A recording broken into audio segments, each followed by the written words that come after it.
પ્રશ્ન કરે છે કે વાણી સાંભળતા આટલો બધો ભાવ ઉલ્લાસ કઈ રીતે થાય, અને પછી ઊંડાણથી સમજતા એવું લાગ્યું કે મને અનુલક્ષીને એ પૂછે છે આમ ન કરાય મારે. આપને એટલે છે ને આત્મા અનંત અનંત જ્ઞાન દર્શન થાય તો કુંત વીર્ય છે. આ દાન પણ આપણને સહાય કરે છે, ભોગવું આપણે સહાય કરે છે, એ બધી રીતે કેવી રીતે કહેજો. એ તો આત્મા માટે જ આત્મા જ આત્માને આપે છે, આત્મા જ આત્માને ભોગવે છે. એ રીતે જ વીર્યાંતરાય લેવાનું. દાન ગુણ ભોગ ગુણ બધું આત્માની શક્તિ જ આત્માને અપાઈ રહી છે. આત્માની શક્તિ આત્મા ભોગવી રહ્યો છે. એ રીતે જ લેવાનું. તો જ એને ઘાતી કર્મ કહેવાય. નહીં તો પછી બહારની વસ્તુ હોય તો અગત્ય થયું. આત્મા આત્મા પોતાના ગુણને જ આપે છે. કાગળમાં આવ્યો છે ને, કાગળ લાગ્યું ભૂલી ગઈ પણ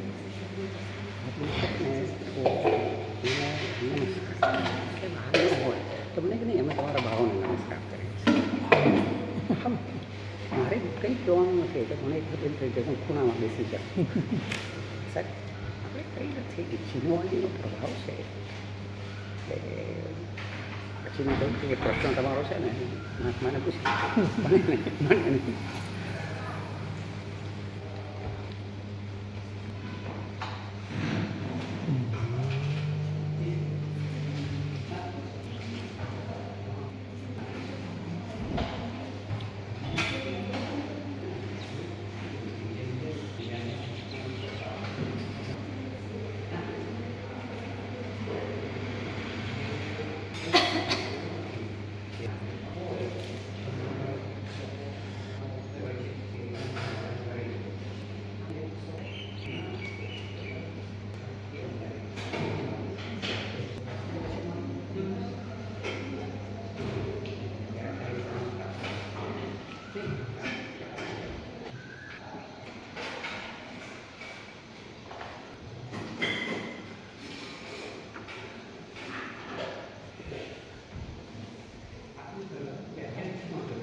ત્યાં જે પ્રમાણે મને શહેરાથી તો ખ્યાલ જ નથી આવતો, પાછળથી પ્રશ્ન હોય તો એ લોકો પન્નાભાઈનું આપી શકાય, જેમાં મુખ્યત્વે પેલા 10 પાના છે ને અજ્ઞાન સૂચિ છે. હા એટલે જે દિશા બાપની જાણ કરી અને કંઈક કેટલું થાય કે ઘણું બધું એડવાન્સ થઈ જાય. એટલે મને પોતાને અત્યારે ઘણી વખત એવું લાગે એમાંના અમુક પદાર્થોનું વર્ણન છે ને એમ લાગે કે મારી દશા કંઈ નથી અને સામે આવો સરસ માલ આવે છે, પણ એમ થાય કે એ છે ને છટકે આવ્યા પછી એ પણ દેખાય છે કે છઠ્ઠા સિવાય એ ઉપરના અથવા તો છઠ્ઠાના માલને પણ ખાલી બહુ તો ભાવથી વંદના કરી શકાય, નિષ્ફળ ના કરે સામે.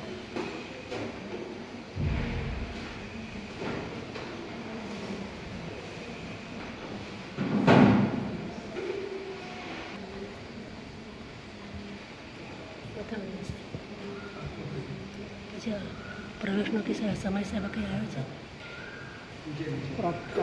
સમય લગભગ 8:30 થી 9:30 છે. છતાં કાલે કન્ફર્મ કરીને તમને જણાવી દઈશ. આપ જે કાલે છો ને? કાલે જ છીએ. કાલે વાતમાં છે? કાલે છેલ્લે દિવસ.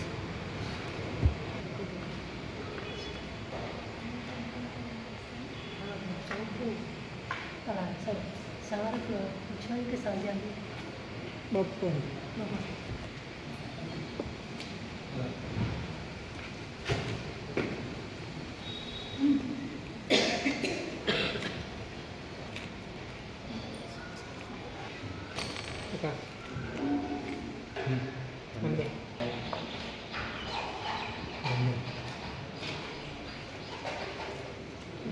इच्छामि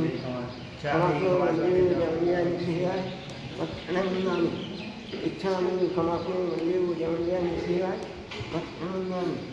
इच्छकार सुहराई सुख तप शरीर सुख समीर पानी साधा दे दे इच्छा बाहर पानी बात दे दे इच्छा नहीं इच्छा खाना पंडित भगवान भगवान जाइन खाना इच्छा खाना निरायम जंगिन के अपतम होता है अंतर भाषा उरी भाषा है जंगिन के मध्य विनय पैन कुवा बारम दो जन मन इच्छा में दुख इच्छा नहीं खमा पूर्ण मंदिर ज्ञान ज्ञान सीधा मतलब सुसक्ताली इच्छा नहीं खमा पूर्ण इच्छा गान संदीप भगवान वायना संदीप इच्छा नहीं खमा पूर्ण इच्छा गान संदीप भगवान वायना ले इच्छा नहीं खमा पूर्ण इच्छा भगवान के साथ वायना पता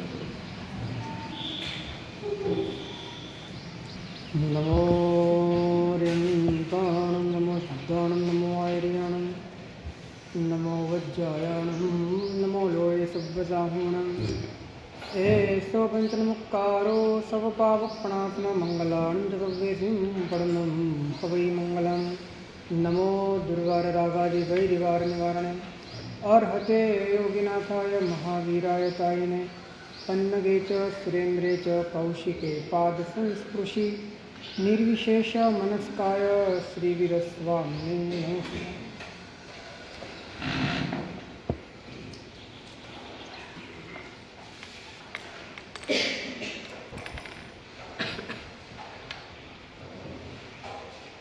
ज्ञान सुधारस पीजे आशा औरन की क्या कीज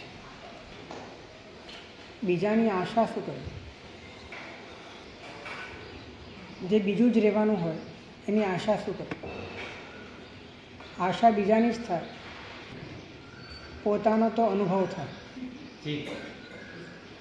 આશા બીજાની જ થાય અને આશા પોતાની અપૂર્ણતા પોતાને ન જાણવાના કારણે અનુભવમાં આવે છે માટે બીજાની આશા જન્મે છે કે બીજા પાસેથી મારી કંઈક પૂર્ણતા ઊભી થશે પરંતુ એવું ક્યારેય શક્ય બનતું નથી અને બન્યું પણ નથી જે બીજું છે તું આશા રાખે છે એ જ અપૂર્ણતા છે આશાથી પૂર્ણતા નહીં આવે આશા પોતે જ અપૂર્ણતા છે અને જેવી તે આશા છોડી એટલે પૂર્ણતા છે જેવી તે આશા મૂકી દીધી જેવી તે અપેક્ષા મૂકી દીધી તો પછી જે બચ્યું એ પરિપૂર્ણતા છે આશા રાખવાથી અને આશા રાખેલી વસ્તુ મળવાથી ક્યારેય પણ પૂર્ણતા આવવાની નથી આશા મૂકી દેવાથી પોતાના સ્વરૂપની શુદ્ધતા પ્રગટે છે તે જ પરિપૂર્ણતા છે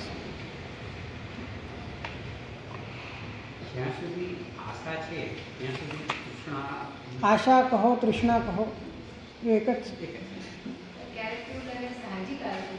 એની સાથે અનંતકાળથી આપણું એકત્વ છે માટે સાહજિક લાગે છે પરંતુ જે સાહજિક હોય એ આવે નહીં અને જે આવે એ સાહજિક ના એ આવે છે ને એ જાય પણ છે એ બદલાય પણ છે વધઘટ પણ થાય છે એનો અર્થ એ છે કે સ્વાભાવિક નથી સ્વાભાવિક હોય એની સ્થિતિ કાયમ માટે સરખી આના કારણે તો આપણા ભીતરમાં ચંચળતા પેદા થાય છે આના કારણે ભીતરમાં કેટલી બધી વિષમતાઓ પેદા થાય છે કેટલા બધા સંકલ્પ અને વિકલ્પ થાય છે માટે આ અનંતકાળથી ચાલ્યું આવનારું આ નાટક એની સાથે આપણે ટેવાઈ ગયા છીએ માટે આપણને સહજ લાગે છે પરંતુ આટલી બધી અસહજતા એ સ્વયં આપણા પોતાના ભીતરની વ્યાકુળતાઓના કારણે જ આપણને દુઃખ આપે છે અને દુઃખ ક્યારે પણ આત્માનો સ્વભાવ નથી દુઃખ એ આત્માનો વિભાવ છે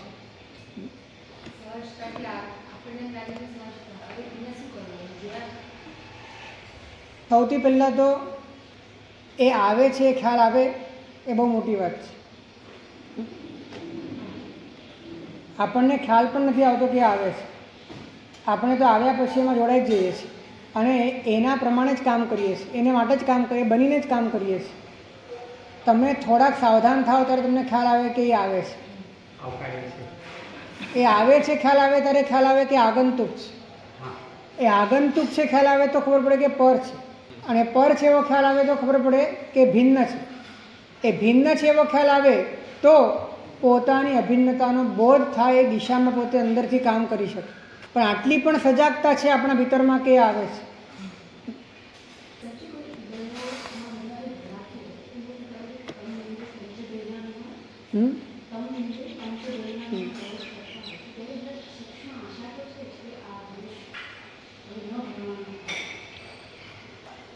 હકીકતમાં સ્વભાવના લક્ષ્ય વિના દોષોનું પ્રતિક્રમણ એ તમને આશામાં જ રાખશે. જ્ઞાન સ્વભાવની વાત જ્યારે તમારા ભીતરમાં પ્રતિષ્ઠિત થાય છે ત્યારે તમ નિંદે ને તમચ ગરિયામી એ સીધી વળવાની જ વાત કરે છે, આશાની વાત નથી કરતી. એમાં ડાયરેક્ટ વળવાની વાત છે, એમાં ડાયરેક્ટ મૂકીને શુદ્ધ થવાની જ વાત છે. કેમ કે જ્યારે તમારી પાસે અસ્તિત્વની વાત નથી, જ્ઞાન સ્વભાવની વાત નથી, જ્ઞાયક ભાવની વાત નથી, પોતાના નિર્વિકલ્પતાની વાત નથી, ત્યારે તમારે વિકલ્પોમાં સમાધાન કરવું પડે છે અને વિકલ્પોમાંથી ચયન કરવું પડે છે કે આ વિકલ્પમાંથી હું આ વિકલ્પ રાખીશ અને આ વિકલ્પમાં રહીને હું મારી જાતને મનાવી લઈશ. એટલે તમારે અશુભ વિકલ્પોની સામે શુભ વિકલ્પો રાખવા પડે છે અને શુભ વિકલ્પો એ પણ તમારે એનું પણ કોઈ અંત નથી, એનો પણ કોઈ છેડો નથી, એ પણ દિશાવિહીન છે અને માટે એ આશા રાખ્યા પછી પણ એ આશા સફળ થતી નથી. તમ નિંદે તમચ ગરિયામી એ વર્તમાન કાળ છે, તમ નિંદે તમચ ગરિયામી ભવિષ્યકાળ નથી. એક વાત ખાસ ધ્યાન રાખવા જેવી છે કે આપણે જ્યારે કર્મી બંતે બોલીએ છીએ અને જ્યારે પણ આપણે મહાવર્તના ઉચ્ચાર કરીએ છીએ ત્યારે આપણે એમ કહીએ છીએ કે હું કરીશ નહીં, કરાવીશ નહીં, અનુમોદીશ નહીં. આ ભવિષ્યકાળનો પ્રયોગ કરીએ તે સાવ ખોટો છે. કારણ કે કરેમી ભંતે છે ને, તો હું કરું છું ની વાત છે, હું કરીશની વાત જ નથી. પણ આપણે દરેક વખતે અનુવાદ કર્મી ભંતેનો અને મહાવ્રતોનો આ જ રીતે કરીએ છીએ કે હું કરીશ નહીં, કરાવીશ નહીં, અનુમોદીશ નહીં. તો આ ક્યાંથી લાગ્યા? વ્યાકરણ પણ ના પાડે છે આ બાબત માટે. હું કરીશ નહીં, કરાવીશ નહીં, કરતો નથી એમ વાત છે. હું કરતો નથી, હું કરાવતો નથી અને હું અનુમોદતો નથી એમ વાત છે. તો આવી વાત કેવી રીતે આવી શકે? હા, જાવત જીવાય. કેમ કે તમારો વર્તમાન જ જાવતજીવ બને છે ને, તમારો વર્તમાન જાવતજીવ બને છે, ભવિષ્યકાળ થોડી જાવતજીવ બનવાનો છે. કેમ કે ભવિષ્યકાળ તો તમારો એ તો જો તમે પ્રતિજ્ઞા કરો છો તો જે સમયે તમે પ્રતિજ્ઞા કરો છો એ સમયે તો તમે પ્રતિજ્ઞામાં નથી, બરાબર ને? હવે પછી ક્યારે આવશે? તો પછીનો તો કોઈ પ્રશ્ન નથી. તમે જ્યારે પણ બોલશો ત્યારે આ જ બોલશો, કરીશ, કરાવીશ અને અનુમોદીશ. હે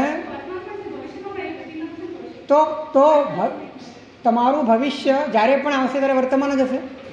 તો તમે વર્તમાનમાં જ રહો ને, તમે વર્તમાનમાં જ રહો, વર્તમાનને જ અનુભવો ને કે હું કરતો નથી, હું કરાવતો નથી, અનુમોદતો નથી. હા, આ જ અર્થ છે. અર્થ આપણે મરોડ્યો છે, આપણે અર્થને બદલ્યો છે અને વર્તમાન આપણને એટલા માટે સમજાતો નથી કારણ કે વર્તમાનમાં જે અકર્તાનું સ્વરૂપ છે એ આપણા ધ્યાનમાં નથી.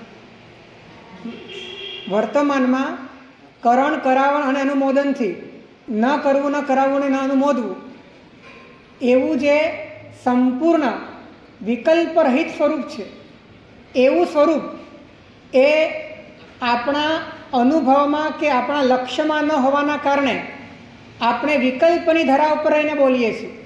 અને વિકલ્પની ધરા એવી છે કે જ્યારે તમને અત્યારે તો અનુભવ છે જ નહીં કે હું કરતો નથી, કરાવતો નથી, અનુમોદતો નથી, માટે તમે આખી વાતને નાખો છો ભવિષ્યમાં, હું કરીશ નહીં, કરાવીશ નહીં, અનુમોદીશ નહીં. તો ભવિષ્ય કાળ રાખવાથી મર્યાદા કેવી રીતે આવશે? કેવી રીતે આવશે?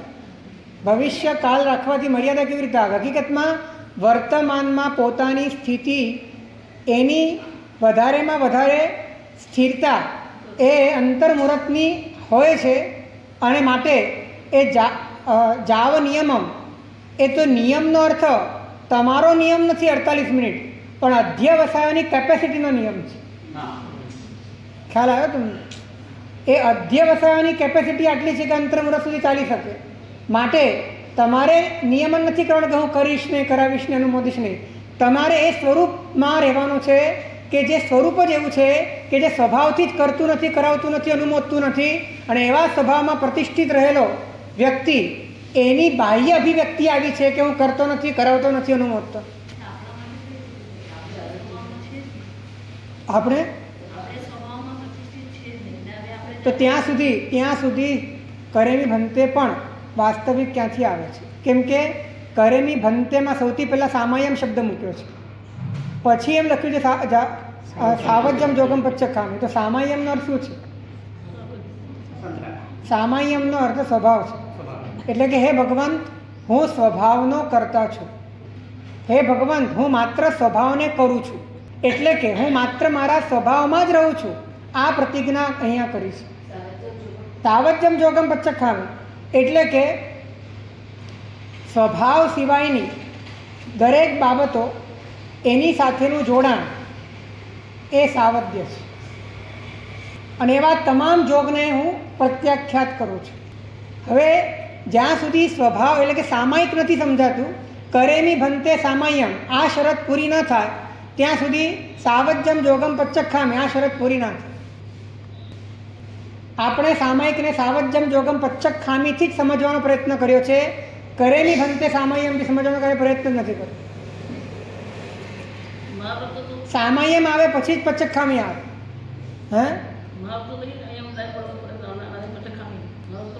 એ બધા જ 5 મહાવ્રતો હોય કે સામાયિક હોય, બધાની વાત એક જ છે. તો એમાં શું છે? અતીતની નિંદા કરી, અનાગતનું પ્રત્યાખ્યાન કર્યું અને વર્તમાન, એમાં ભવિષ્યની વાત છે. વર્તમાન પડુત્પન્નમ સંવરેમ, જે પ્રત્યુત્પન્ન છે એનું સંવર કરું છું, ત્યાં હું સમેટાવું છું, ત્યાં હું મારી પ્રતિજ્ઞાનું પાલન કરું છું. એટલે બધી જ પ્રતિજ્ઞાઓ વર્તમાન સાથે સ્પર્શ કરનારી છે, ભવિષ્ય સાથેનો કોઈ સંબંધ નથી. અને તમારો વર્તમાન જ એટલો સ્થિરતાવાળો છે કે એ વર્તમાન એ જ તમારું જાવતજીવ બની જાય છે, અથવા એ જ વર્તમાન તમારું જાવ નિયમમ બની જાય છે. હે, તો અનાગયમ પચ્ચખામી તમે ક્યાં કરો છો? અનાગયમ પચ્ચખામી નથી, અનાગયમ પચ્ચખામી છે. એટલે એ પણ ક્યાં છે? એ પણ વર્તમાનમાં જ છે. હે, આવી ગયું ને, ભવિષ્ય વર્તમાનમાં આવી ગયું. હે,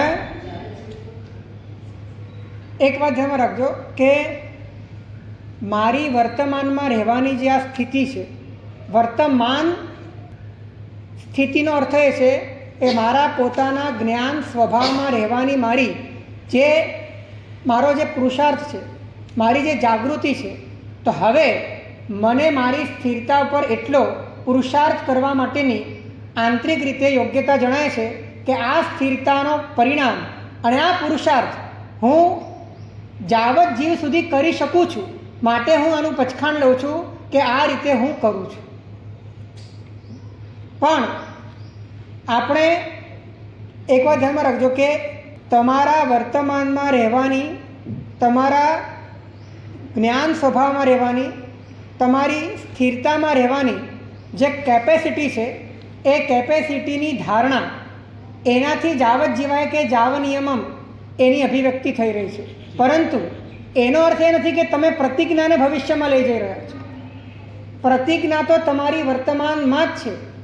અને તમારો વર્તમાન ક્યાં સુધી લંબાશે? તો કે જાવ નિયમમ સુધી, અથવા તો જાવત જીવાય. હે,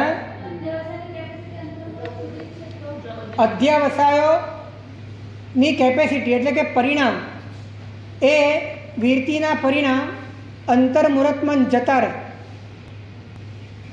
તો એને દેશવીરતી કહેવાય. અંતર્મુહૂર્તમાં ગયા પછી, અંતર્મુહૂર્ત થયા પછી બદલાયા કરે, પરંતુ એની પરિણતિ એટલે કે પરિણામ બદલાય પણ પરિણતિ ના બદલાય. કેમ કે અધ્યાવસાયો કેટલા પ્રકારના છે? અસંખ્ય પ્રકારના છે. પણ એ અસંખ્ય પ્રકારના અધ્યાવસાયોમાં અનુગત એવો જે સ્થિરતાનો પરિણામ છે એ એક સરખો છે. એટલે કે અધ્યાવસાય બદલાય છે પણ પરિણતિ નથી બદલાતી. તો પરિણામ ચોથા ગુંઠાણે એ અનુભૂતિરૂપ જે પરિણામ છે એ સતત ચાલ્યા કરે છે. અનુભૂતિ રૂપે ભલે અંતર્મુહૂર્ત ચાલે, પ્રતીતિ રૂપે તો બહુ લાંબો સમય ચાલ્યા કરે છે. એવી રીતે દેશવીરતીનો પરિણામ એ પણ સ્થિરતા રૂપે કદાચ અંતર્મુહૂર્ત ચાલે છે પણ પરિણતિ રૂપે લાંબો સમય ચાલી શકે છે. એ રીતે સર્વવીરતીનો પણ પરિણામ એ ઉપયોગમાં અંતર્મુહૂર્ત ચાલી શકે, સ્થિરતામાં બહુ લાંબો સમય સુધી ચાલી શકે છે. તો જેના જેવા પરિણામની ક્ષમતા છે તે વ્યક્તિ તેવી ક્ષમતાવાળા પરિણામમાં રહે છે, દેશવૃત્તિના પરિણામ એ દેશવૃત્તિમાં રહેવાના જ છે અંતર્મુહૂર્ત સુધી, માટે તેને તેવા પ્રકારનો નિયમ છે. અને સર્વવૃત્તિની ક્ષમતા એટલે કે સર્વવૃત્તિને પામનારા જીવની ક્ષમતા એ એવા પરિણામમાં લાંબા સમય સુધી રહેવાની છે, માટે તેનો તેવા પ્રકારનો નિયમ છે. તમારી ક્ષમતા બલમ થામમ ચ પેહાય શ્રદ્ધા મારુગમ અપણો ખિત્તમ કાલમ ચ વિન્નાય તહ પાણમ ચ નિજુંજય. તો પોતાની ક્ષમતાનું નિર્ધારણ કરી પોતે આવી સ્થિતિમાં લાંબો સમય સુધી રહી શકે એવી પોતાની આધ્યવસાયિક એટલે કે પરિણતિની ક્ષમતા છે, એ ક્ષમતાના આધારે એનો સમય લાંબો નક્કી થશે. અને એની જે ક્વોલિટી છે એ ક્વોલિટી સ્થિરતાની છે, અનુભૂતિની છે કે પ્રતીતિની છે, એને લઈને એનો લાંબો કાળ એ કયા ગુંઠાણાનો છે નક્કી થશે. એ ચોથા ગુંઠાણાનો છે, એ પાંચમા ગુંઠાણાનો છે કે છઠ્ઠા કે સાતમા ગુંઠાણા.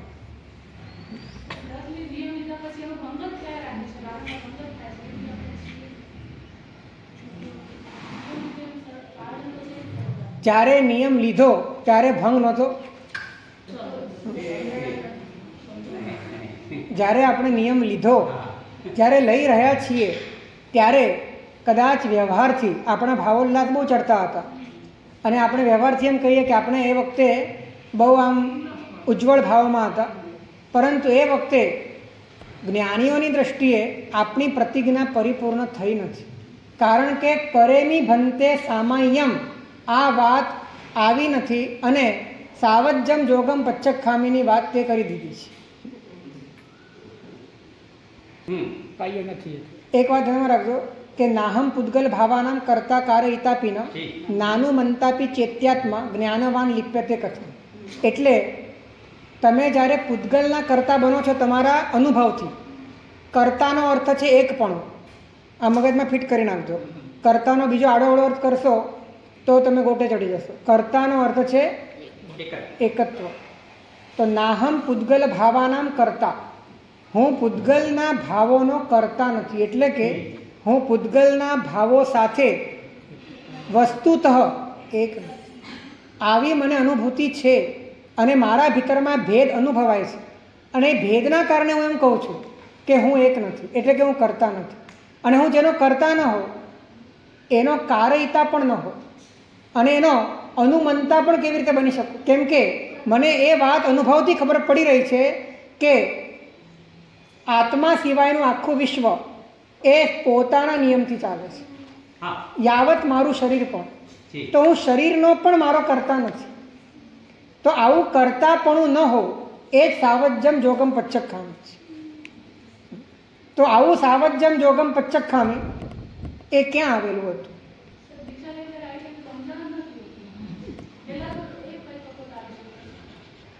જે થઈ ગયું છે હવે એને રડવાનો અત્યારે કોઈ અર્થ નથી. હવે શું કરી શકીએ છીએ એની પર આપણે વિચાર કરીએ, અને જે આપણી પાસે આવે છે એમને આપણે શું આપી શકીએ એની પર આપણે વિચાર કરવો છે. જે થઈ ગયું એ થઈ ગયું. જાગ્યા ત્યારથી સવાર આપણે જે વીતેલું છે એને બદલી નહીં શકીએ, પણ જે વીતવાનું છે એ માટે જાગૃત થઈ શકે. તે વીતી રહ્યું છે એમાં જાગૃત થઈ શકે. કર્તાનો અર્થ એ છે કે હું અને પૂદગલ એક નથી. હવે આ વાત વિચારમાં ખબર પડે છે, અનુભવમાં ખબર પડતી નથી. હવે અનુભવમાં એટલા માટે ખબર પડતી નથી કેમ કે આત્મા સમજાતો નથી. આત્મા એટલા માટે સમજાતો નથી કેમ કે પ્રકાશિત અને પ્રકાશક એક લાગે છે, જ્ઞાતા અને જ્ઞેય એક લાગે છે.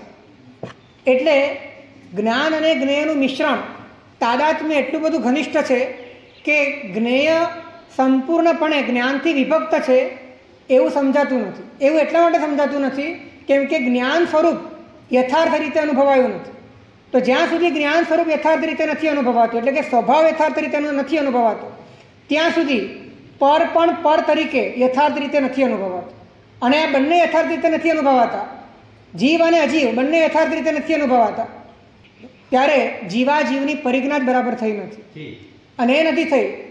જીવાજીવેને જાણી સૌને જાણી તે સંયમને બરાબર જાણતો નથી.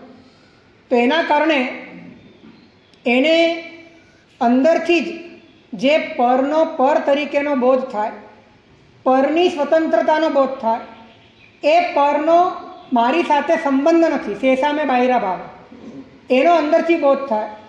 એગો હમ નથી મેં કોઈ નામ ન સકશે એવમ અધીન મણસો અપ્પાણ મણસાશે. પછી એગો મેં સાસો અપ્પાણ નાણ દંસણ, નાણ દંસણ એટલે પ્રકાશકતા, નાણ દંસણ સંજુઓ, શેષામે બાકી બધું બાહિર ભાવ છે. હવે આ વાતનો જેને અંદરથી બોધ ન થાય એ વ્યક્તિ પૂતગલના ભાવોને પોતાની સાથે એક માને છે. દાખલા તરીકે ભાવ કર્મ, દ્રવ્ય કર્મ ને નો કર્મ. તો જે જ્ઞાનાવરણીયાદિ કર્મો છે, જે ચોંટે છે, એ દ્રવ્ય કર્મ છે. જે રાગદ્વેષ અને અજ્ઞાન છે, મોહ છે, એ ભાવ કર્મ છે. અને કર્મથી મળેલા સંયોગો છે અને સંયોગોથી મળેલી ઉપલબ્ધિઓ છે, આ બધું શું છે? નો કર્મ છે. હવે આ ત્રણ સાથે પોતાનો સંબંધ ભાસવો અને એનાથી વિભક્ત પોતાનું સ્વરૂપ ન ભાસવું, જે પોતાનું ઓરિજિનલ સ્વરૂપ છે. કેમ કે આ તો બધા આગંતુક છે. દ્રવ્ય કર્મ પણ આગંતુક, ભાવ કર્મ પણ દ્રવ્ય કર્મના કારણે વિકાર પેદા થયેલો છે, આગંતુક છે. અને જે સંયોગો છે નો કર્મ, એ પણ આગંતુક છે. હવે જે આગંતુક છે એને એ સ્વરૂપ તરીકે ભાસી રહ્યા છે, એને પોતાની સ્થિતિ તરીકે ભાસી રહ્યા છે. તો એને પૂતગલ સાથેનું એકપણું કર્યું, અને એકપણું કર્યું ત્યાં કર્તાપણું આવ્યું, અને પરનું કર્તાપણું આવ્યું ત્યાં સાવધ્યપણું આવ્યું, અને જ્યાં સાવધ્યપણું આવ્યું ત્યાં પચખાણ ક્યાં રહે? સાવજ્યમ જોગમ પચ્ચક ખામીની વાત ક્યાં રહી? આપણે જેને સાવધ્ય માનીએ છીએ એને તો અભવ્ય પણ સાવધ્ય માને છે. આપણે જેને સાવધ્ય માનીએ છીએ એવું સાવધ્ય તો અભવ્ય પણ માને છે. અભવ્ય જે સાવધ્યને નથી માની શકતો એને જ સાવધ્ય માનવાનું છે. અભવ્ય એ કર્તા ભાવને સાવધ્યપણું નથી માની શકતું. અભવ્ય નાહમ પૂતગલ ભાવાનામ કરતા કાર ઇતાપીના વાળી વાત એને ક્યારે પણ સમજમાં નથી આવતી. એટલે એનું જે નિર્વદ્યપણું છે એ માત્ર ને માત્ર એ બહુ જ ઔપચારિક અને બહુ દ્રવ્યથી છે. નિરૂપચરિત અને ભાવથી જે નિર્વદ્યપણું આવવું જોઈએ એ ત્યારે જ આવે છે જ્યારે તમારા ભીતરમાં તમને તમારા સ્વભાવનો બોધ થાય છે. સ્વભાવના લાભ વિના પરભાવ કે વિભાવનો ભેદ નથી સમજાતો. એનો ભેદ નથી સમજાતો તો એનું અકર્તાપણું એટલે કે ન કરેમી વાત, ન કારવેમી વાત, ન કરંતંપી અન્નમ ન સમનું જાણવી વાળી વાત એ અનુભવના સ્તરે કઈ રીતે પ્રગટ થાય? હકીકતમાં કહું તમને તો ન કરેમી, ન કારવેમી, ન અને ન કરંતંપી અન્નમ ન સમનું જાણવી, આ ત્રણ જુદા પુરુષાર્થ નથી. હકીકતમાં એક જ વસ્તુ સ્વભાવમાં રહેવાના કારણે ઓટોમેટિક પર સાથેના વ્યવહારમાં પોતાની જે ઉદાસીનતા છે એનું જ ભેદપૂર્વક કરેલું વિશ્લેષણ છે કે ન કરેમી, ન કારવેમી, કરંતંપી અન્નમ ન સમનું જાણમી, આ બધાનું એક વાક્યમાં અર્થ કરીએ તો સ્વભાવ છે. એટલે એ વ્યવહારથી ત્રણ ભેદ છે.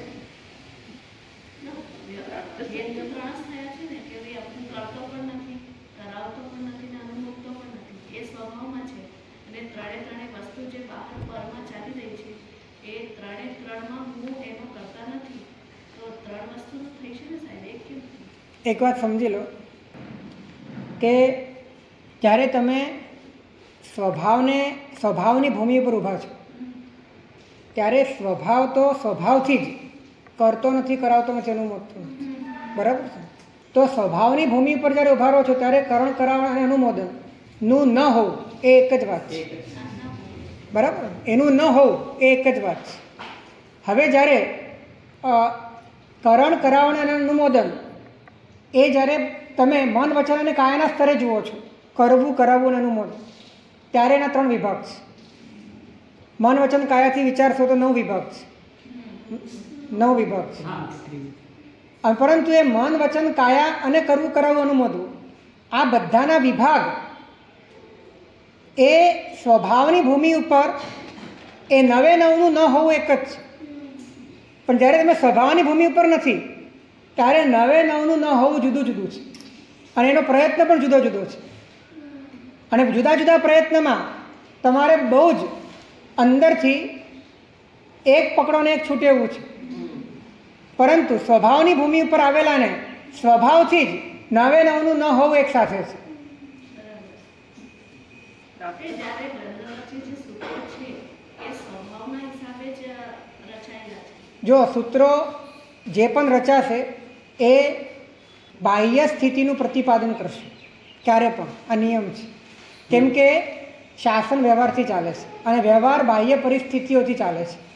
તો અંદરમાં રહેલી વ્યક્તિ એટલે કે સ્વભાવમાં રહેલી વ્યક્તિ એની બાહ્ય અભિવ્યક્તિ કેવી હોય એ જોયા વિના ક્યારે પણ વ્યવહાર ધર્મ ચાલી શકે નહીં. વ્યવહાર ધર્મ એ બહારની અભિવ્યક્તિથી જ ચાલે. તો બહારની અભિવ્યક્તિ એટલી સચોટ હોવી જોઈએ કે જેમાં આ બધી શરતો પડાવવી જોઈએ. ન કરવું, ન કરાવવું, ન અનુમોદવું. હવે આપણે આ દ્રષ્ટિએ વિચારીએ તો ન અનુમોદવું આ શરત મોટા ભાગે પડાતી જ નથી. હમણાં ઇન્ડિયા પાકિસ્તાનનું યુદ્ધ થયું હતું તો વિમાન ક્રેશ થયું હતું. ઇન્ડિયા પાકિસ્તાનનું યુદ્ધ પણ થયું વચ્ચે થોડા દિવસ પહેલાં થયું હતું. એમાં થોડો ઘણો રાજીપો,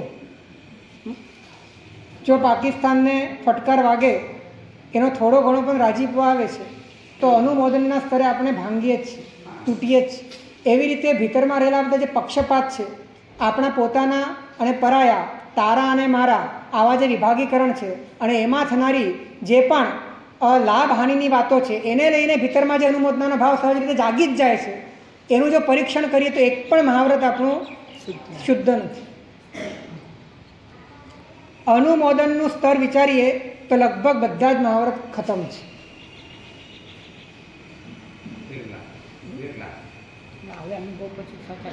કોઈ વ્યક્તિ આપણે સગામાં હોય અને વર્ષોથી એને દીકરો ન થતો હોય, અચાનક દીકરો થઈ ગયો, લઈ આવ્યો આક્ષેપ લેવામાં,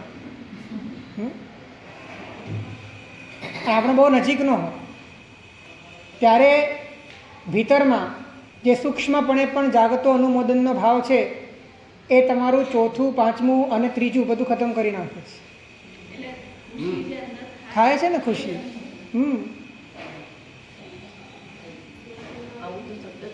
આવું તો ચાલે જ છે ને સતત. તો પછી 5 મહાવ્રત ક્યાં પડાય છે? 5 મહાવ્રત સ્વભાવના લાભ વગર અનિશુદ્ધ પાળી શકાતા જ નથી. અને કદાચ પાળી શકાય તો એમાં પણ અત્યંત નિરોધ કરવો પડે છે, દમન કરવું પડે છે. અત્યંતપણે પોતાની ઉપર સિક્યોરિટી રાખવી પડે છે. અને એવું કરવાથી તમારો મોક્ષ માર્ગ પાછો ઉજળો નથી થતો, માત્ર તમારો પુણ્ય બંધ થાય છે. સ્વભાવના લાભ પૂર્વક, સ્વભાવના લાભ માટે અને સ્વભાવના લાભથી જે 5 મહાવ્રત પડાય છે એ 5 મહાવ્રત જ મોક્ષ માર્ગનું કારણ બને છે.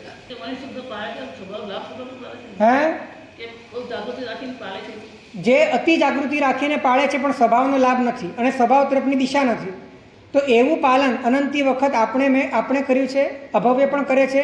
એના પરિણામમાં 9મી ગ્રહવેગ સુધીના લાભ મળે છે, પરંતુ એ કૃત્રિમતા છે, સ્વાભાવિકતા નથી. ત્યાં પ્રયત્ન છે, ત્યાં સહજતા નથી, ત્યાં દમન છે, રમણ નથી. ત્યાં પોતાની જાત ઉપર સિક્યોરિટી છે પરંતુ પોતાની સહજતા નથી. અને સહજતા નથી એટલે એ સ્પ્રિંગિંગ થાય છે. આજે નહીં તો કાલે જેવો અવસર મળશે દબાશે અને અવસર મળશે એટલે ઉછળશે. જે અભવ્યને થાય જ છે. અહીંથી જેવો દેવલોકમાં જાય એક પણ સંયમનો સંસ્કાર ત્યાં કામ લાગતો નથી. જેટલી દબાયેલી વાસના છે બધી એક સાથે પૂરી કરે છે અને પછી પાછો અનંત સંસાર રખડે છે. આપણી ઈચ્છા મુક્ત થવાની રાખવાની. આપણી ઈચ્છા મુક્ત થવાની રાખવાની.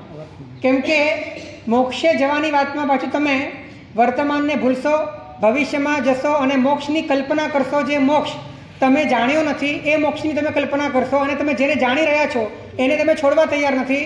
જેને જાણતા નથી એની તમે વાત કરો છો, એ વાતમાં બળ આવતું નથી. કારણ કે તમારો અત્યારનો જે અનુભવ છે એ અનુભવ એમાંથી તમે છૂટતા નથી.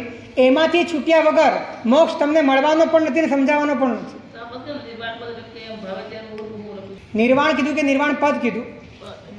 એ પદ શું છે? અપયસ્ય પયમ નથી.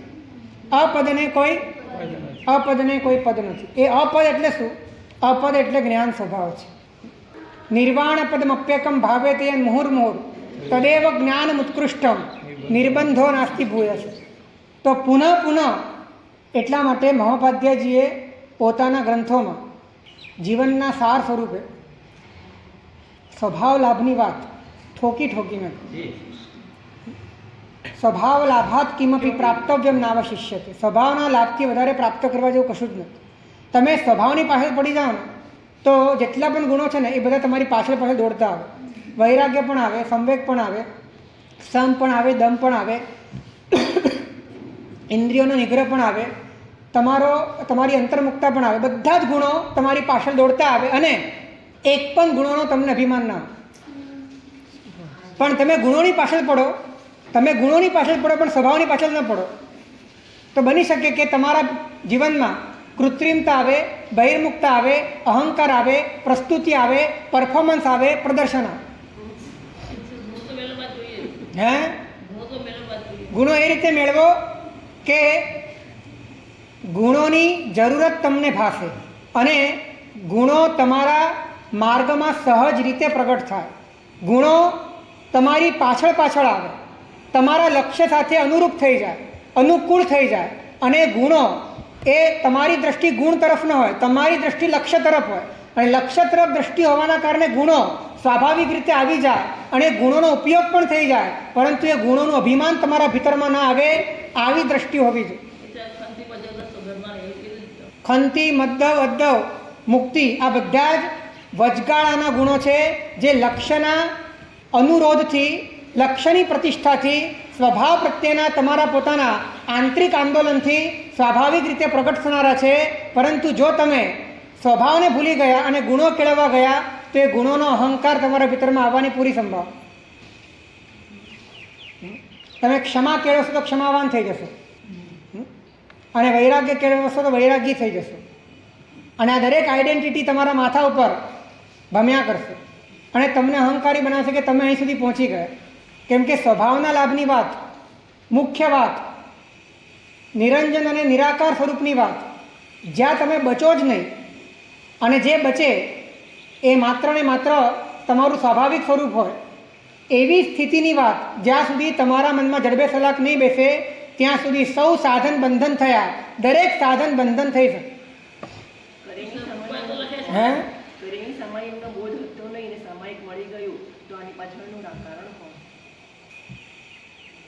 આપણા તથા પ્રકારના પૂર્વના અધ્યવસાયો, ઋણાનુબંધો અને આપણા કર્મોના ઉદયો એને આપણને આ પરિસ્થિતિ આપી છે. પણ આ પરિસ્થિતિનો જો વાસ્તવિક ઉપયોગ કરીએ તો આપણે પરિસ્થિતિમાંથી મનસ્થિતિને બદલીને ઉપસ્થિતિના સામ્રાજ્ય સુધી પહોંચી શકીએ.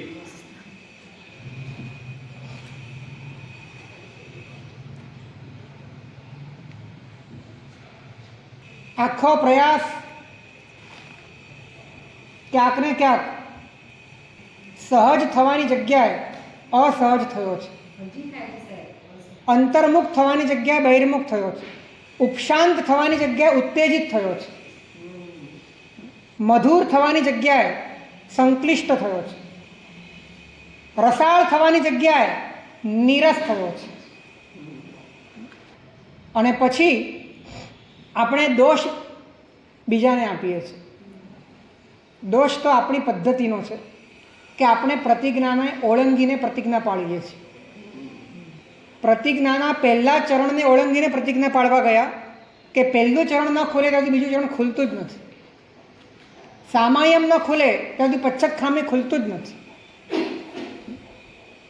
સામાયમ અને પચ્ચક કરેમી અને પચ્ચક એટલે શું છે? સ્વનું કરેમી અને પરનું પચ્ચક એકદમ સિમ્પલ છે.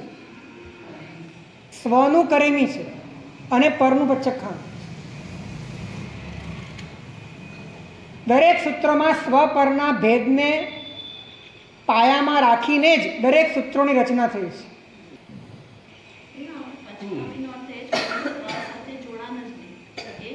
પરનું પર તરીકેનું સમજાવવું, પર મારા માટે પ્રયોજનભૂત નથી એવું સમજાવવું, હવે મારે પરમાં જવા જેવું નથી એવું સમજાવવું, અને એ સમજાવવાના કારણે તથા પ્રકારનો નિર્ણય થવો. હવે આ સમજણ પણ માત્ર માનસિક સ્તરની નહીં, અનુભૂતિના સ્તરની. અનુભૂતિના સ્તરની એટલા માટે કે તમને સ્વ સમજાયું. સ્વ સમજાયું માટે સ્વથી અતિરિક્ત જે છે પર તરીકે સમજાયું. એ પર તરીકે સમજાયું અને માટે એની સાથે તમારા સંબંધની જે તમને અભાવ સમજાયો, સંબંધનો અભાવ સમજાયો કે આની સાથે મારો કોઈ સંબંધ જ નથી, તો એ સંબંધ ન હોવો, પ્રયોજન ન હોવું, એની સાથે પોતાનો કોઈ લેવડ દેવડ ન હોવી, એવા પ્રકારની જે મર્યાદા ઊભી થવી, એનું જ નામ પચખાણ છે. હા, હવે જ્યારે તમે સંબંધ જોડો છો તો એ સંબંધ તમે કેટલા પ્રકારે જોડી શકો? એ સંબંધ તમે કેટલા પ્રકારે જોડી શકો? જેટલા પ્રકારે જોડી શકો તો એટલા પ્રકારે મહાપુરુષોએ વ્યવહારના એ તમને પ્રકાર બતાડ્યા કે આટલા આટલા પ્રકારે હું પચખાણ કરું છું.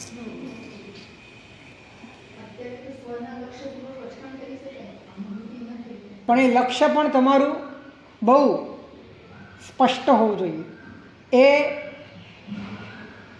મેન્યુપ્લેટેડ ન હોવું જોઈએ, એ ઔપચારિક ન હોવું જોઈએ, એ આર્ટિફિશિયલ ન હોવું જોઈએ, એ વાસ્તવિક સમજ કેળવાઈ જવાના કારણે, પ્રચંડ વૈરાગ્ય આવી જવાના કારણે સંસારમાં બાકી બધું જ એ મારું નથી, મારું થઈ શકતું નથી અને હું ક્યારે પણ પર પદાર્થ તરીકે જીવી શકતો નથી, મારું સ્વરૂપ માત્ર જ્ઞાન જ છે, એવું એને બહુ નજીક આવીને જ્ઞાનની ભૂમિને સ્પર્શીને આ વાત સમજાય અને એને ભેદ જ્ઞાનની કળા કઈ રીતે વિકસિત થાય એનો પણ અંદરમાં બોધ થાય. ભલે અનુભૂતિ ન થાય પણ એને માર્ગ સમજાય અને પછી એ વ્યક્તિ જેમ જેમ આ માર્ગમાં પુરુષાર્થ કરે તો એને ડગલે પગલે અંદરથી આનંદ ઉપજે, અંદરથી રસ ઉપજે, અંદરથી એને પ્રયોજનભૂત લાગે. આ વ્યવસ્થા, આ ત્યાગ, આ વૈરાગ્ય, આ નિર્લેપતા, આ ચાર દિવાલોની વચ્ચે રહેવું અને કાંઈ ન કરવું, કોઈ પોતાને ન ઓળખે અને પોતે કોઈને ન ઓળખે, આવી સ્થિતિ પોતાને અંદરથી આ કામ કરવા માટે સહાયક લાગે.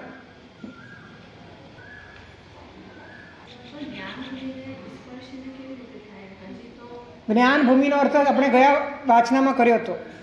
અહીંયા જ્ઞાન ભૂમિનો અર્થ જ્ઞાયક નહીં સમજવું, જ્ઞાન સ્વભાવ પણ નહીં સમજવો, પરંતુ જે પ્રકાશનવાળી વાત છે એ પ્રકાશનવાળી વાત પણ જેને થોડીક ઘણી સમજાઈ ગઈ અને એના આધારે એને ખબર પડી કે પ્રકાશનવાળી જે વાત છે એ મારો પક્ષ છે અને પ્રકાશિતવાળો વાળી જે વાત છે એ આખો પરપક્ષ છે અને એનો જ ભેદ મારે કરવાનો છે.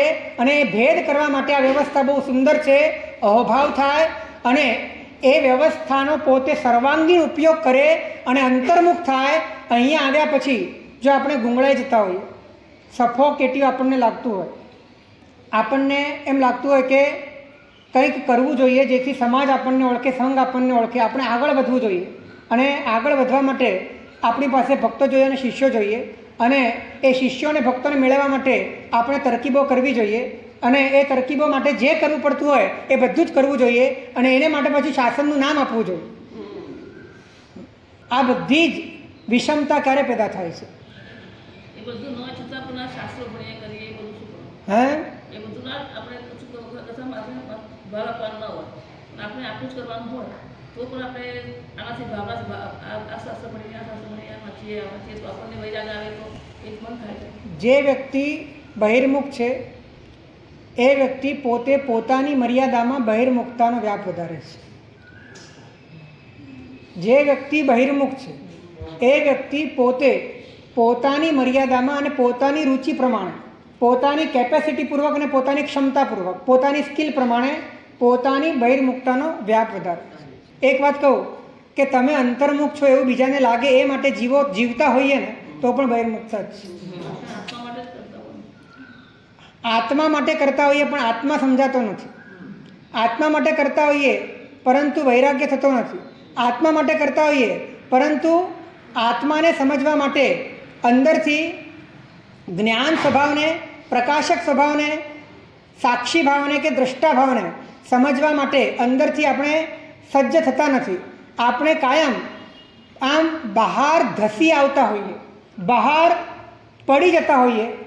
ભલે વાત શુભની હોય, ભલે વાત શાસ્ત્રની હોય, ભલે બધી વાત હોય, પરંતુ વ્યાકુળતાનો પરિણામ, અહંકારનો પરિણામ, આઈડેન્ટિટીનો પરિણામ, પર્સનાલિટીનો પરિણામ એ ક્યાંક ને ક્યાંક આપણને સંડોવતો હોય. બની શકે છે કે આપણે પોતાની જાતને ક્યાંક ને ક્યાંક ભ્રમમાં રાખતા. જ્યારે આપણે ઓપરેશન કરવા બેઠા હોઈએ ત્યારે પૂરેપૂરું જ ઓપરેશન કરવા, ત્યારે થોડુંક છુપાવીએ અને થોડુંક રાખીએ તો એ ગાંઠ ફરીથી વિકસિત થાય.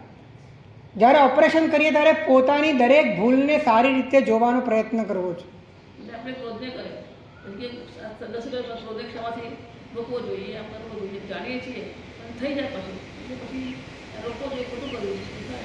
આ બધી વાત સાચી છે, સારી છે અને માર્ગ પર તમને સહાયક બનનારી છે.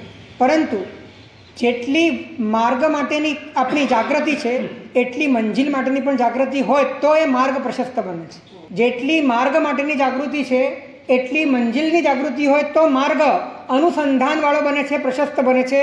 નહીં તો આપણે કાયમ કન્ફ્યુઝ રહીશું કે આ બધું કરું છું પણ વારંવાર કર્યા પછી પણ થયા જ કરે છે. ક્રોધનો પચખાણ કરું છું, ક્રોધ નહીં કરવાનો સંકલ્પ કરું છું, ક્રોધ માટે હું અંદરથી પશ્ચાતાપ પણ કરું છું, જેના પ્રત્યે ક્રોધ થાય છે ઈચ્છામિત પણ માંગુ છું, પણ ક્રોધ વારંવાર થયા જ કરે છે. એક દિવસ હારી જવાશે. અને ધર્મ હારી જાય એ કેમ ચાલે? ક્રોધ ન કરવો એ વાત ધર્મની છે, ક્રોધ કરવો એ અધર્મની વાત છે. કામ ન કરવો એ ધર્મની વાત છે, કામ કરવો એ અધર્મની વાત છે. અને અધર્મની વાત દરેક વખતે જીતી જાય, ધર્મની વાત દરેક વખતે હારી જાય. તો બળ ન મળે પોતાને તો એક દિવસ ધર્મની ક્ષમતા અંદરથી ખતમ થઈ જશે. એટલે ધર્મની ક્ષમતા એના સ્વભાવમાં છે. ધ્યાન રાખજો, ધર્મની ક્ષમતા એના સ્વભાવમાં છે, એના વિભાવમાં નથી. ધર્મની ક્ષમતા પ્રભાવમાં નથી, ધર્મની ક્ષમતા સંયોગમાં નથી, ધર્મની ક્ષમતા એના સ્વભાવમાં છે. માને સ્વભાવ સાધ્ય છે. સ્વભાવના અનુસંધાનમાં તમે કાંઈ પણ કરશો તો દરેકનું બળ વધી જશે. અને સ્વભાવના અનુસંધાન વગર કાંઈ પણ કરશો દરેકનું બળ કાળાંતરે ક્ષીણ થયા વગર નહીં.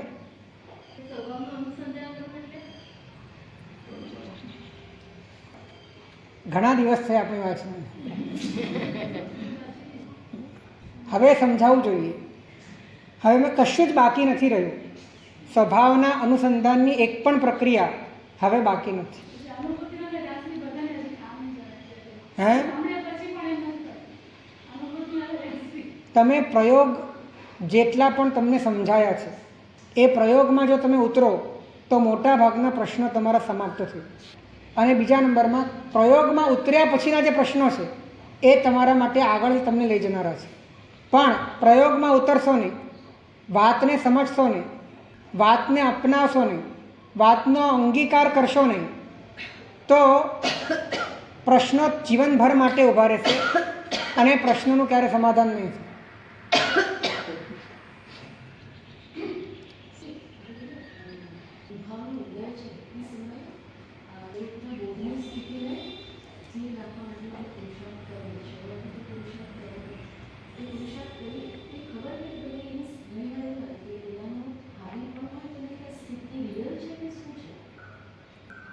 અભ્યાસ અને વૈરાગ્ય આ બે શબ્દો બરાબર ધ્યાનમાં રાખો.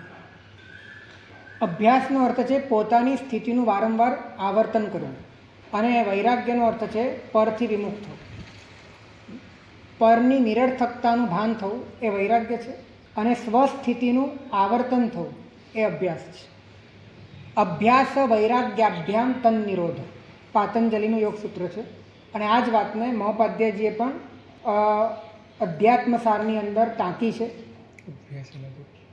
અને એમને ભગવદ્ ગીતાનો શ્લોક પણ એની અંદર રેફરન્સ તરીકે મૂક્યો છે. અભ્યાસેન તુ કૌંતેય વૈરાગ્યેણ ચ બ્રૂયતે. અભ્યાસ અને વૈરાગ્યથી તમે તમામ પરિસ્થિતિમાં પોતાને અને પોતાની સાધનાને જાળવી શકો છો. તો શું છે અભ્યાસ અને વૈરાગ્ય? તો સ્વસ્થિતિનું આવર્તન કરવું એ અભ્યાસ છે. એટલે કે પ્રકાશનની જે ધારા છે, પ્રકાશક સ્વભાવનો જે બોધ છે, એ બોધને સમજવા માટે ફરી ફરી ફરી ફરી આવર્તન કરવું, જાગૃતિ રાખવું એ અભ્યાસ છે. અને પ્રકાશિત જેટલો પણ પદાર્થ છે એને પર તરીકે જોવું, એટલે કે એને પ્રકાશિતને પ્રકાશિત રૂપે જોવાથી એનું જે પરપણું ઉદ્ભવ્યું એ વૈરાગ્ય છે. આજ સાહેબ પેલું ભૂગલ ભાવથી દૂર થવાનો માર્ગ આવશે. સમસ્ત વિભાવોથી, સમસ્ત આંતરિક ગૂંચવણોમાંથી બહાર નીકળવાનો આ રાજમાર્ગ છે. પરિસ્થિતિને પદ રૂપે અનુભવ કેવી પરને પર તરીકે ક્યારે અનુભવશો? એને પ્રકાશિત સ્વરૂપે જોશો. પરને પર તરીકે અનુભવવાનો એકમાત્ર ઉપાય છે એને તમે પ્રકાશિત સ્વરૂપે જુઓ, પ્રકાશક સ્વરૂપે નહીં, પ્રકાશન સ્વરૂપે નહીં, પ્રકાશિત સ્વરૂપે. હા, જો એક ધ્યાન રાખજો, વેદનની તીવ્રતા ત્યારે હોય છે કે જ્યારે તમને એ પ્રકાશિત રૂપે નથી ભાસતું.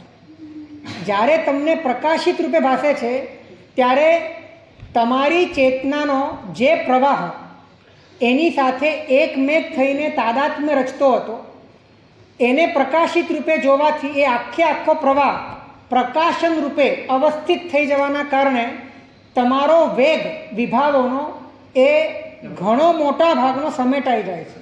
અને હવે જે બાકી રહ્યો એને તમે પ્રકાશિત રૂપે જોઈ રહ્યા છો.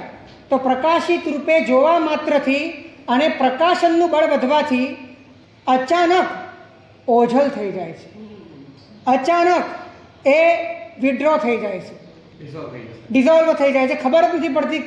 તમને એમ લાગે છે કે હમણાં હતું અને હમણાં ક્યાં જતું. આટલી બધી હાઈપર સ્પીડમાં તમે કલ્પના ન કરી શકો એટલી સ્પીડમાં વિભાવોનો ખાત્મો બોલાવાય છે.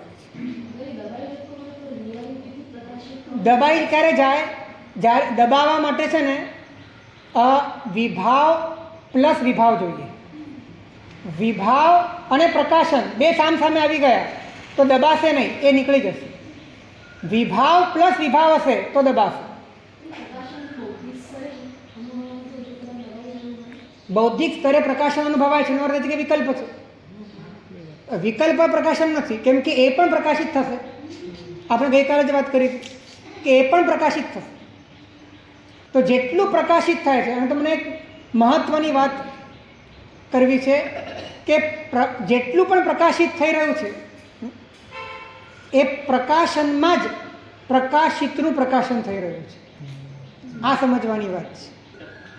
આ સમજાય, આ વાત સમજાય એટલે તમારી મહેનત હજી ઘણી ઓછી થઈ. નહીં, જ્ઞાનમાં જ જ્ઞેયાકારનું જ્ઞાન થઈ રહ્યું છે. જ્ઞેયાકારમાં જ્ઞાનનું જ્ઞાન નથી થઈ રહ્યું.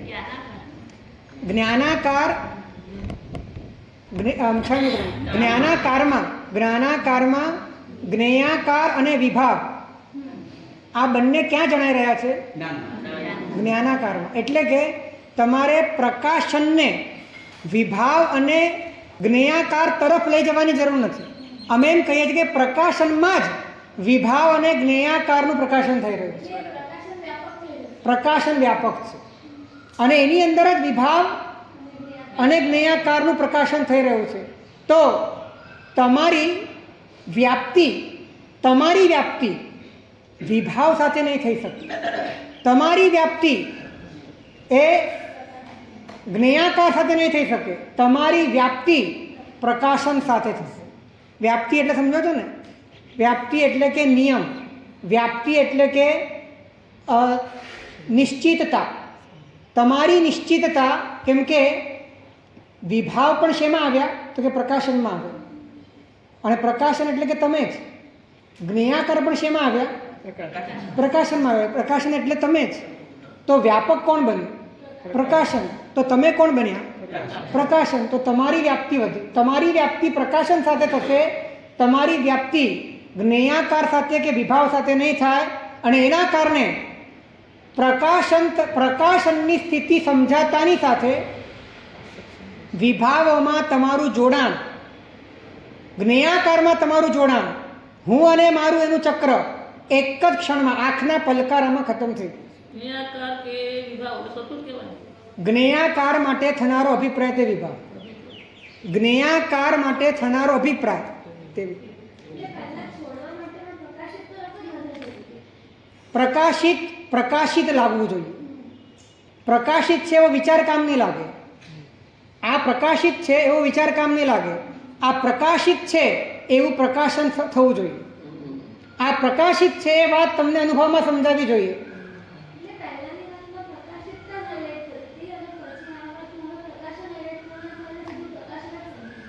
પ્રકાશિત પ્રકાશિત તરીકે સમજાશે, પછી પ્રકાશન સમજાશે. પ્રકાશન સમજાતા પ્રકાશિત સાથેનું જોડાણ તૂટી જશે, જોડાણ તૂટતા પ્રકાશક સમજાશે.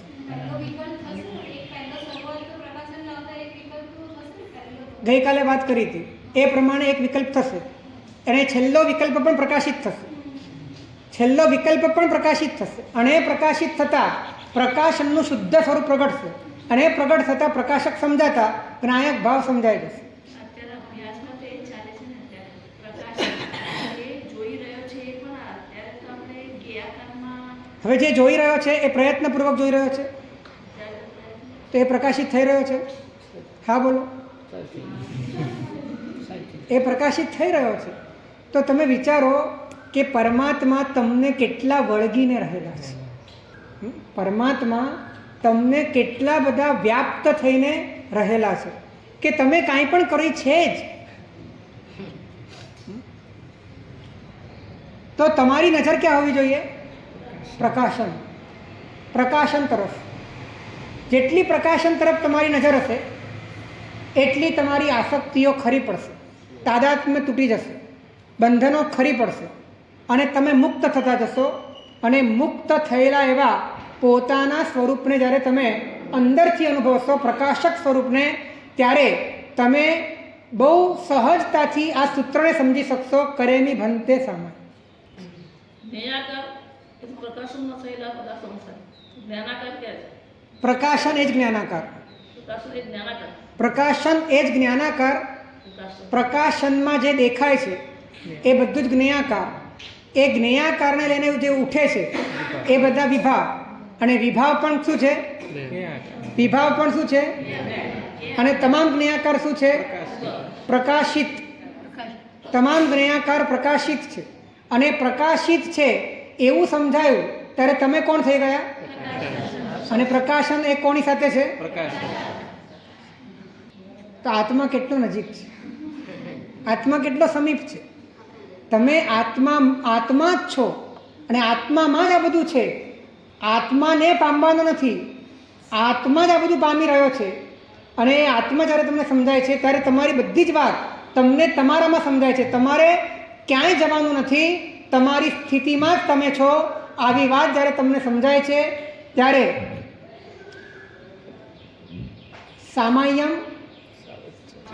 સામાયમ કરેમી એ વાસ્તવિકતા ભીતરમાં વેદાય છે. અને એના માધ્યમે સાવજ્યમ જોગમ પચ્ચખામી બાય ડિફોલ્ટ આવે છે. એ પરિણામ છે. સાવજ્યમ જોગમ પચ્ચખામી છે ને એ કરેમી બનતે સામયમનું પરિણામ છે. અભ્યાસ કરીએ છીએ તો અત્યારે પણ આપણે આમ પોતાને તો એ જ માનીએ છીએ કે હું એક જ્ઞાન સ્વરૂપ છું.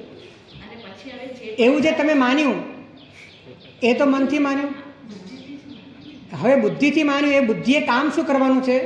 એ બુદ્ધિએ માની નથી લેવાનું, એને જાણવાનું છે. માની લીધું અને અટકી ગયા તો વાત ખતમ.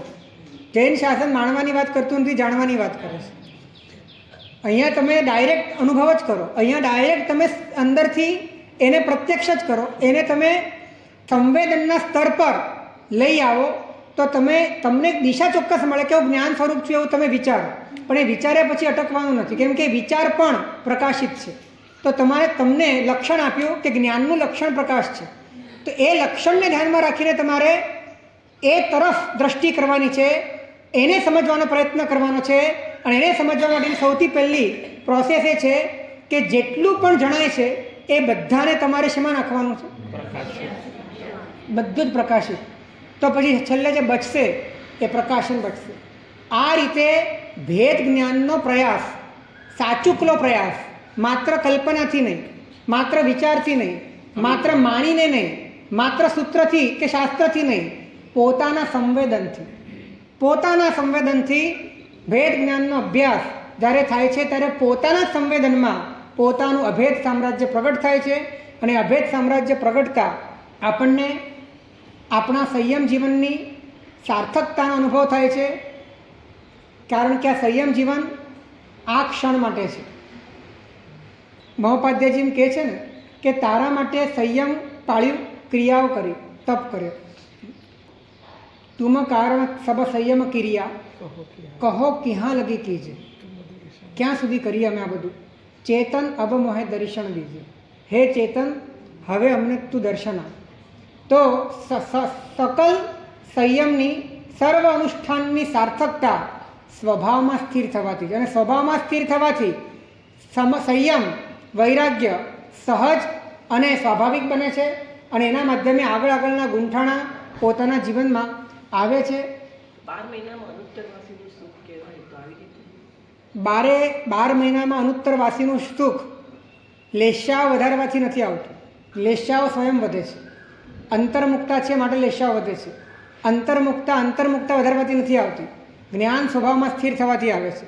અને આ વાત મહોપાધ્યાયજીએ કરી. પરબ્રહ્મણી મગ્નસ્ય શ્લથા પૌદ્ગલિકી કથા ક્વામી ચામી કરોન્માદા ફારા દારા દરાકવચ. એના પછી નીચેની ગાથામાં લખ્યું. પહેલી ગાથાનો અર્થ શું છે? જે પરબ્રહ્મમાં મગ્ન છે. પરબ્રહ્મનો અર્થ આપણે કર્યો છે. પરબ્રહ્મમાં જે મગ્ન છે, શ્લથા પૌદ્ગલિકી કથા, એની પૌદ્ગલની બધી કથાઓ હવે ખરી પડી છે.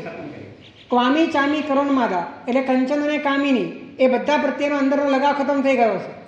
પછી કહે છે કે તેજો લેશા વિવૃદ્ધિ રિયા સાધો પર્યાય વૃદ્ધિત ભાષિતા ભગવત્યાદવ સેથમ ભૂતસ્ય યુજ્યતે. ઇથમ ભૂતસ્ય એટલે ઉપરની ગાથાનું અનુસંધાન કરે છે કે ઉપરની ગાથામાં અમે જેવી દશાની વાત કરી છે એવી દશામાં રહેલો જે સાધુ છે એને જ 12 મહિનામાં અનુત્તરની લેશ્યા ઓળંગવાની વાત બેસે છે, બાકી બેસતી નથી.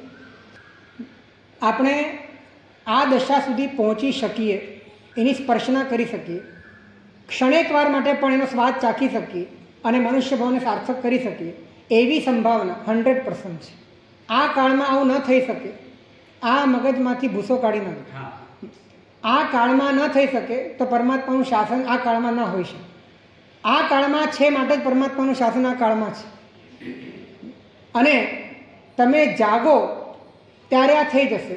તમે આ ક્ષણે જાગો, આ ક્ષણે થઈ જશે.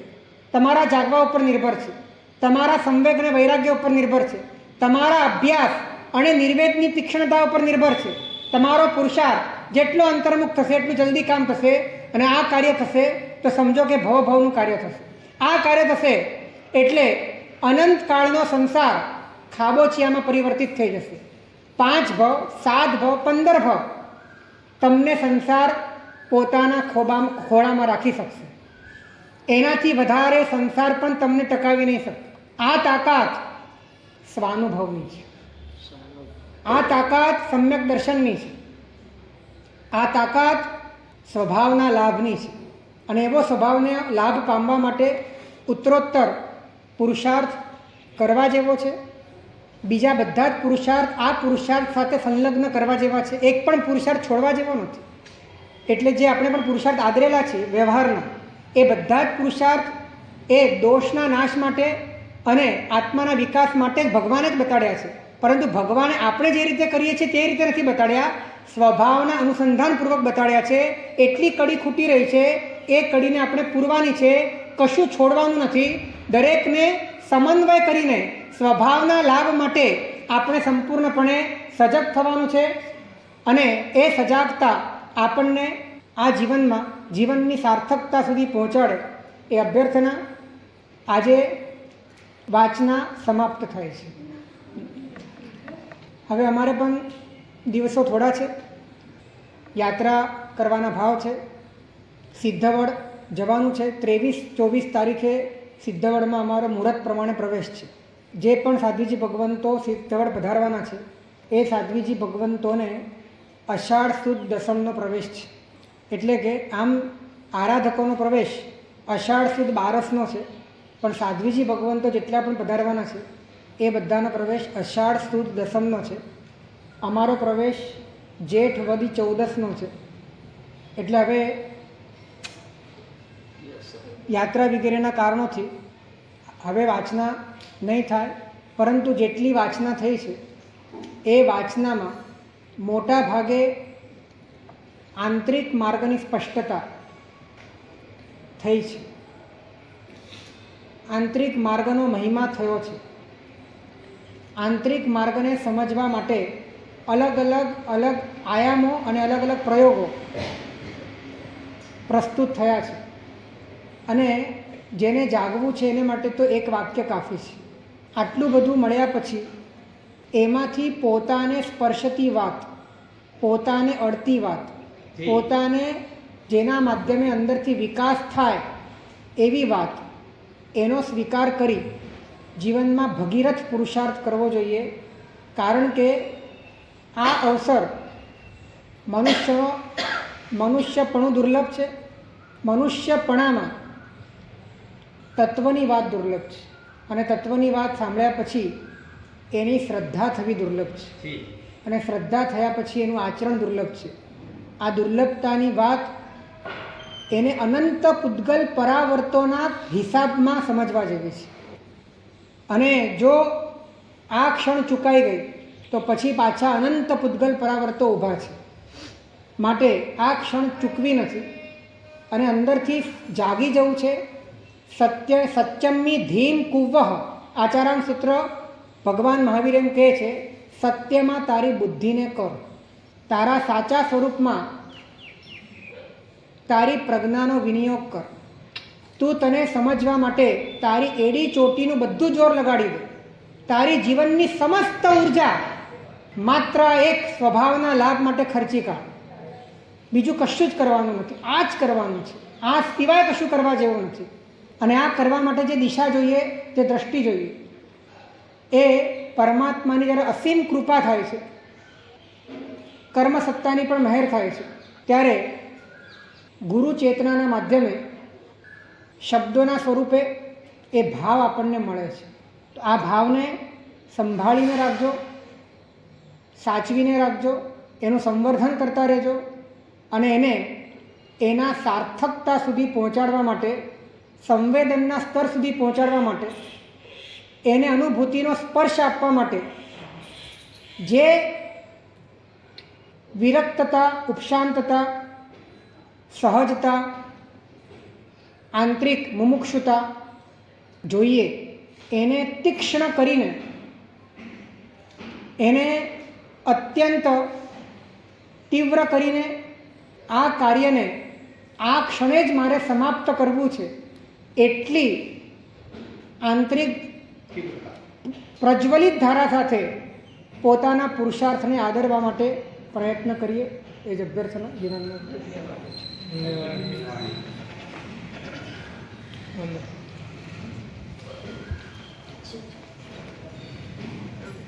इच्छामि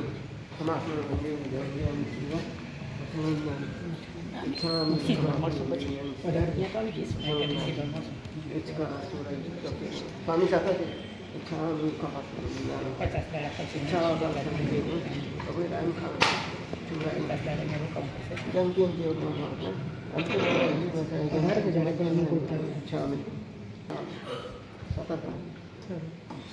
सर्वमंगल मांगल्यम सर्वकल्याणकारं प्रधानं सौधर्मं जयमं અમારા સર્વે તરફથી અવિનય થયો હોય તો શ્યામી લોકો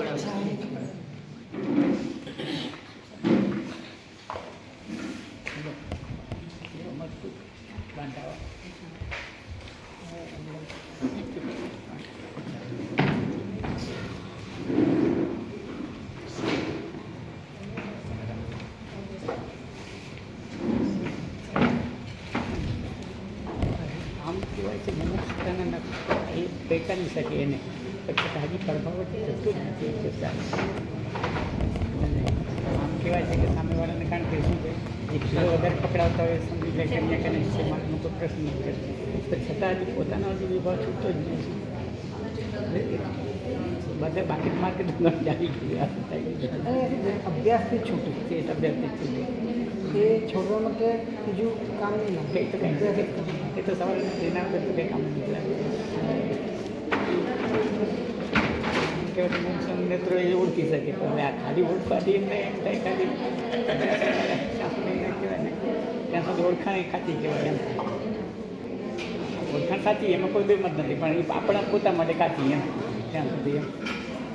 એટલે કેવું છે આમાં તો તળને ફળ એટલે કે શું કહેવાય એક ઝાટકે વીર્ય જાગવું તો જ રુચિ આખી રુચિ પછી પોતે વીર્ય જાગી જાય રુચિ બળતાઈ જાય તો વીર્ય જાગી વીજળી થઈ જાય.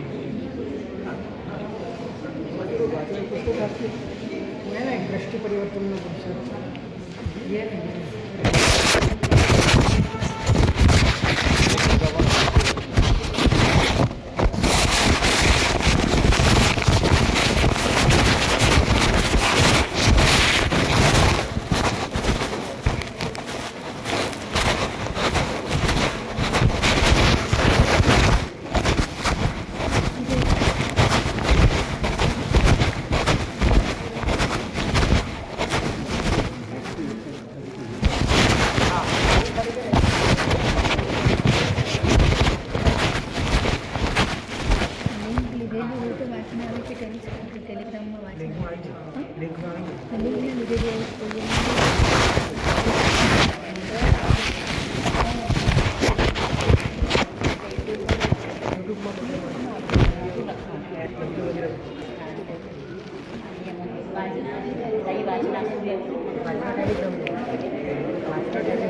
नंबर